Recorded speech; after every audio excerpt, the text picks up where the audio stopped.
কিছু কিছু লোক আছে সকল সিভিল সোসাইটি কিংবা মনে করেন যেটা এই নির্বাচনের পর্যবেক্ষণের কমিটি হয়েছে, এরা হলো সেই ধরনের সিভিল সোসাইটি যারা খুব সিভিল ভদ্রলোক, সুবোধ বালকের মতো।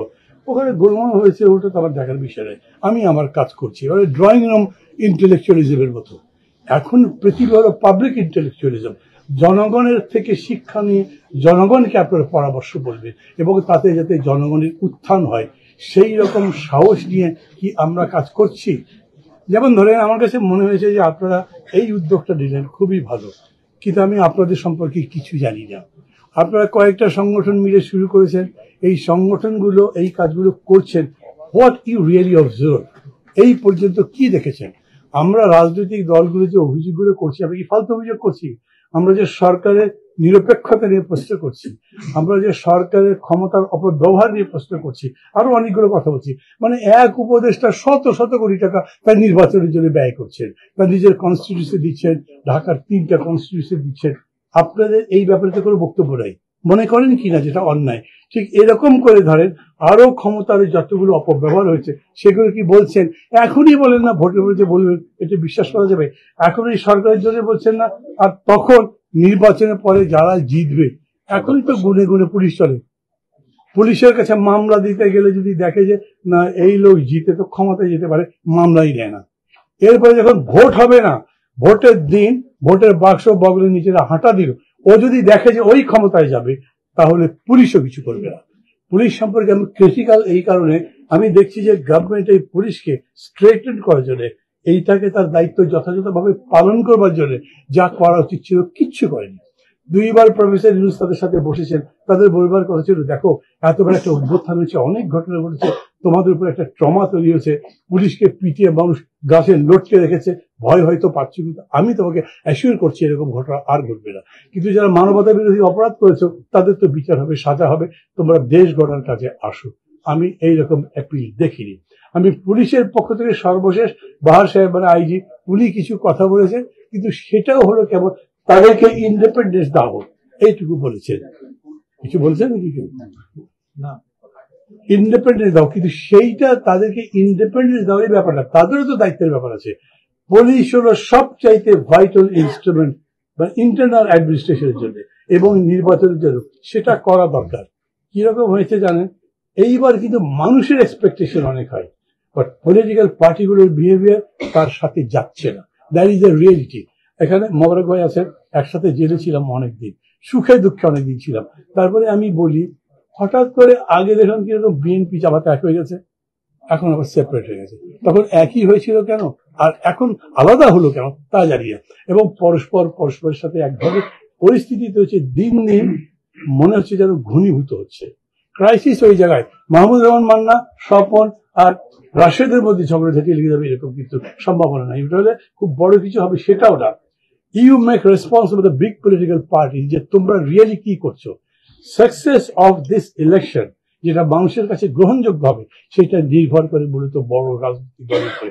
তার সামনে আমি তো দেখছি এই গভর্নমেন্ট অসহায়, ইলেকশন কমিশন তো আবার এই গভর্নমেন্টের কাছে অনেকটা সারেন্ডার করার টাইপের। ওইসব কারণ একটা আছে। যেমন আমিও প্রফেসর ইউনূসকে এত বেশি সম্মান করি, খুব পেটের মধ্যে আসে তখন ক্রিটিসাইজ করি, না হলে করতে গেলে। হি ওয়াজ মাই টিচার। যিনি সিইসি উনিও তার ছাত্র ছিলেন আমার 2 বছর 3 বছর পরে, উনিও সম্মান করেই করেন। কিন্তু যখন আপনি পলিটিক্যাল রেসপন্সিবিলিটি পান তখন ইট শুড বি ইকুয়াল, সমানের ভিত্তিতে সত্য বলে করবেন, তাই করবেন। আমি এরকম মনে করছি যা যা চলছে, বাকি যে সমস্ত ফ্যাক্ট গুলো বলেছে সমস্ত কিছু সত্যি। মামলা দিচ্ছে, দেখছে, মনে করছে যে এই ক্যান্ডিডেট ও তার প্রতিদ্বন্দ্বী হতে পারে, তার নামে যদি মামলা দিতে দেওয়া পারে, তার সবচেয়ে ঘনিষ্ঠ যে লোক যে তার জন্য ওয়ার্ক করতে পারে তার নামে মামলা দিচ্ছে, পুলিশ মামলা দিচ্ছে। এইদিকে যদি দেয় পুলিশ কিছু করছে না, তাহলে পুলিশরা যখন যেতে থাকবে তখন কি হবে? সমস্ত জায়গাতে যে পোস্টিং হয়েছে দেখেন, ডিসি এসপি তো খুবই ভাইটাল না, কিন্তু এসব সম্পর্কে আপনাদের কি বক্তব্য আছে? থানার একটা ওসি যদি ঠিক মতো দিতে পারি তো ভোট তো অর্ধেক জিতে যাবো। কি করতে পারবেন আপনারা? যতই বড় বড় সভা করেন আর যাই করেন না কেন, যতই অনলাইন প্রচার করতে থাকেন, যদি মানুষের মধ্যে জাগরণ হয় তাহলে একটা জিততে পারবেন। আর তা যদি না হয় তাইলে এখন থেকে আমি আপনাদের কাছে প্রত্যাশা করবো যে এগুলোর উপর আপনারা বলেন কোথায় কোথায় কতগুলো অ্যানোমালিজ হচ্ছে, এখন থেকে স্পষ্ট, এবং তার রেমেডিও বলেন, তাহলে আপনাদের জন্য ভালো হবে। লাস্ট কথা হচ্ছে মানে এটাও যে করতে পারবেন কতগুলি সন্দেহ করবেন, কারণ কি আমি আপনাদের স্ট্রাকচার সম্পর্কে জানি না। আমাদের পলিটিক্যাল পার্টিগুলোতে কি হয় সবাই নিশ্চয়ই বোঝেন, আমরা একটা প্রসেসের মধ্যে দিয়ে বাড়তে থাকি। মেবি কলেজ জীবনে শুরু করেছি 70-75 বছর পর্যন্ত ওটাই করছি, আমাদের সারেন্ডার করতে হবে, আমাদের অন্য কনসিডারেশন নাই। কিন্তু আপনারা যে স্ট্রাকচার করেছেন, আপনাদের উদ্যোক্তাদের ব্যাকগ্রাউন্ড কি, আপনারা কি চাকরিজীবী, আপনারা কিভাবে আছেন, আপনারা যে নতুন নতুন অবজারভার অ্যাপয়েন্ট করছেন, যাদেরকে ফিল্ড অফিসার বানাচ্ছেন, তারা কারা, কিভাবে অ্যাপয়েন্ট করছেন, তাদের কি বেতন দেন, ওদের কি পারচেস করা সম্ভব, আপনি বেতন দেন যাই অ্যামাউন্টই দেন না কেন, আই এ ক্যান্ডিডেট, আপনাদের এরকম 10টা অবজারভার কিনে ফেলবো, আটকাতে পারবেন কোনোভাবে? এগুলো খুব ইথিক্যাল কোয়েশ্চেন, আমি দায়ী করার জন্য বলছি না। টোটাল বিষয়টা বুঝে নির্বাচন পর্যবেক্ষণ টিমগুলো যদি যেরকম করে আপনার ফেডারেশন টাইপের একটা কিছু করেছেন, তো এইরা যদি ফাংশন করে এখন থেকে, আমি মনে করি তাহলে ইলেকশন আরো বেশি পজিটিভ হতে পারে। একটা জিনিস সত্যি, মানুষের প্রত্যাশা অনেক বেশি, মানুষ এখনো প্রতিবাদী। যদি দেখে যে ওই সমস্ত মানে যে 24-এর অভ্যুত্থানের যে স্পিরিট ছিল সেটার সাথে বেইমানি করেছে, বিশ্বাসঘাতকতা করেছে, তাহলে তার বিরুদ্ধে মানুষ আবারও রুখে দাঁড়াতে পারে। এটা কিন্তু আমার মনে হয়। যদি অনেকে বলে এত ঘন ঘন কি অভ্যুত্থান হয় নাকি, ঘন ঘন অভ্যুত্থান তো হয়েছে প্যারিসে, যে বিপ্লব হয়েছে ফ্রান্সের, ওটা তো কিছুদিন পর হয়েছে, 5টা রিপাবলিক হয়েছে নতুন। বাংলাদেশেও যদি এরকম হয় যে ওই রকম জুলুম চলছে আর তার বিরুদ্ধে আমরা সব নির্বাক থাকি, আমি দেখছি অ্যানোমেলিজ হচ্ছে, দেখছি আইন ভাঙ্গা হচ্ছে, কিন্তু কিছু করছি না, কোনো সোশ্যাল ফোর্সও নাই, পলিটিক্যাল ফোর্সও নাই, তাহলে মানুষ মিয়ে যাবে। আপনাদের কাছে আমার সেই প্রত্যাশা।